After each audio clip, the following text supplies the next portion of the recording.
Hello Year 6, this is Mrs. Klein reading Wednesday the 10th of February's book talk. So I'm going to screen share with you now and hopefully you can see a copy of the text that we're looking at today.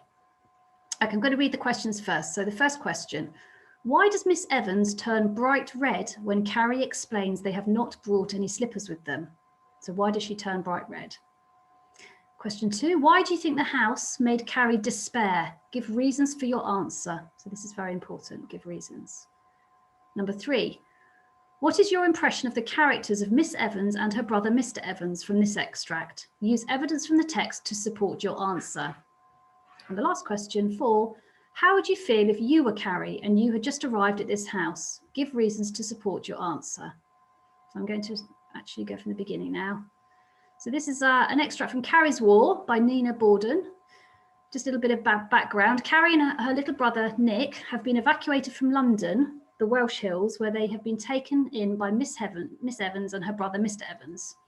In this extract, Carrie and Nick are seeing the house where they will be staying for the first time. So it's the first time they see the house where they'll be staying. Okay, here we go. I'm going to talk about some of the vocabulary in this after. I'm just going to read it. Candles and tarred kindling and spices, Carrie thought, wrinkling her nose. A door at the back led into a small room with a huge desk almost filling it. My brother's office, Miss Evans said in a hushed voice, and hurried them through into a narrow, dark hall with closed doors and a stair rising up. It was darker here than the shop, and there was a strong smell of polish.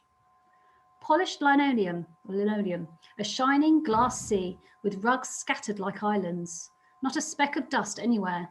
Miss Evans looked down at their feet. Better change into your slippers before we go up to your bedroom.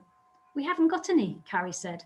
She meant to explain that there hadn't been room in their cases, but before she could speak, Miss Evans turned bright red and said quickly, oh, I'm so sorry, how silly of me. Why should you? Never mind, as long as you're careful and tread on the drugget. A strip of white cloth covered the middle of the stair carpet. They trod on this as they climbed, looking back from the top.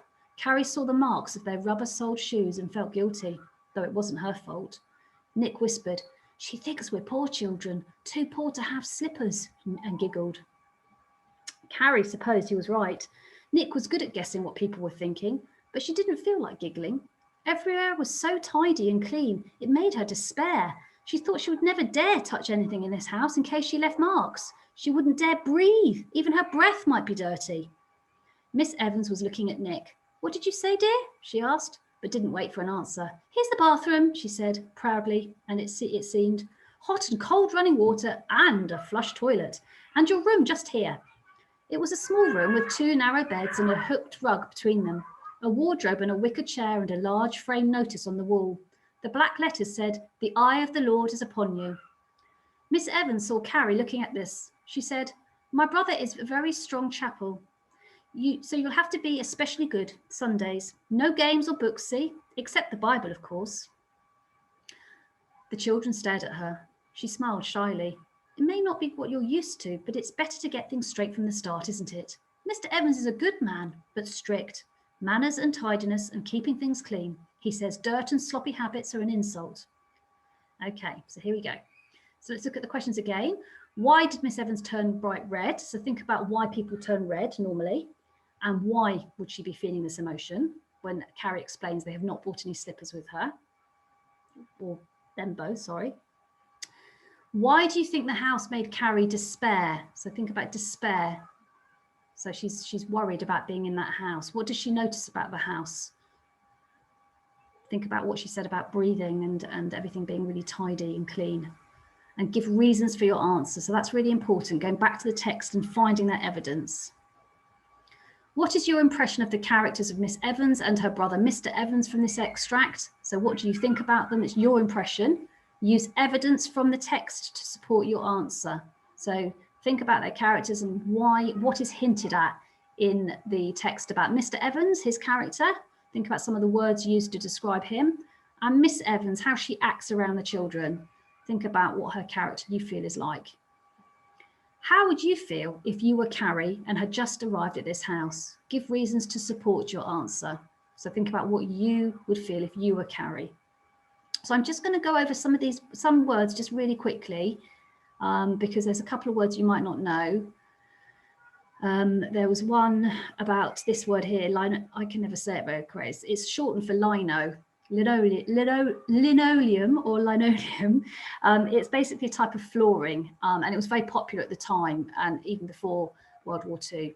And in actual fact, I think the manufacturing of it was stopped about the 1960s, but it's a type of flooring that was very hard wearing and used in a lot of rooms, kitchens, bathrooms. Okay, and there's also something else. I think there was a mention of a drugget here. So remember, Miss Evans very house proud. Everything's very tidy, and she said you've got to tread on the drugget. And the drugget is a type of carpet. It's a very hard wearing carpet, like a rug, a floor covering. So you'd have the lino, and then you'd have the floor covering over it, which is like a coarse, usually made out of wool, coarse wool, which is sort of often in checked patterns. But in this instance, it's a drugget on the stairs, so it would be covering like a strip of carpet going down the stairs. Okay. And I think that was pretty much I think you're happy with kindling. It's the small bits of wood for fires, and I don't think there's anything really that is tricky on that note. Okay, I think that's it. So have a good book talk, and I shall see you again soon. Bye.